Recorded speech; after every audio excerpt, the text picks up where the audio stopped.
नमस्कार दोस्तों, मैं डॉक्टर विपिन पांडे। पिछले 10 वर्षों से मैं यहाँ भोपाल शहर में आयुर्वेद प्रैक्टिस कर रहा हूँ, जिसमें पंचकर्मा, आयुर्वेद औषधियाँ और मर्म चिकित्सालय इस तरह की बहुत सारी विधाओं से हमारी क्लिनिक में आयुर्वेद उपचार किया जाता है। मैंने हमेशा ही आचार्य चरक को अपना गुरु माना और उन्हीं को आधार मान के अपनी चिकित्सा प्रारंभ की थी। और मेरे पास में कई सारे विद्यार्थीगण आते हैं सीखने के लिए, और जैसा मेरे से हो सकता है उतना हम सिखाने का प्रयास करते हैं। और कभी कभी समय अभाव भी रहता है और कभी बच्चे भी नहीं आ पाते हैं, इरेगुलर हो जाते हैं,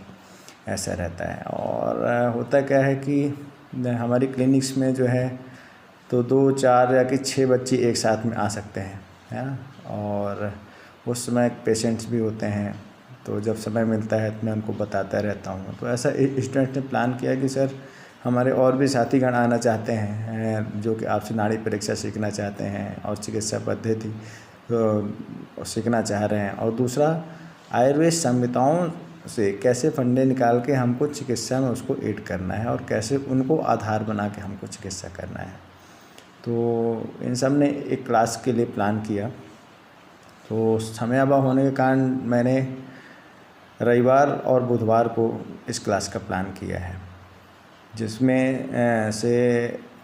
वैसे तो मुझे 4 से 5 दिन क्लास लेना था हफ्ते में, लेकिन बार बार आप लोग को आने जाने में दिक्कतें होंगी, क्योंकि आप लोग का कॉलेज भी रहते हैं, क्लासेस भी रहते हैं, आने जाने की भी असुविधाएं हैं। इसलिए मैंने ऐसा किया है कि एक ही दिन में 2 घंटा पढ़ा के 2 दिन का मैंने कवर करने का प्रयास किया है। तो मैंने जो क्लास रखी हैं रविवार और बुधवार को रखे हैं। तो रविवार को सुबह 7 से 9 और बुधवार को भी सुबह 7 से 9, जिसको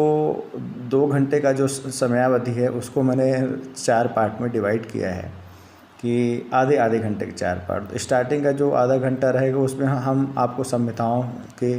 आधारभूत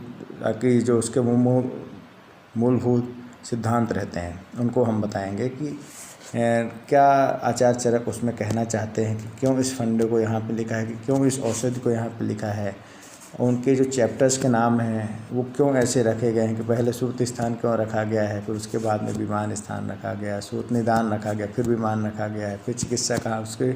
चिकित्सा स्थान के बाद में भी कल्प और सिद्ध स्थान लिखा है ना। इन सब के कुछ आधार हैं, कौन से रोग का हमको कैसा उसका आधार बना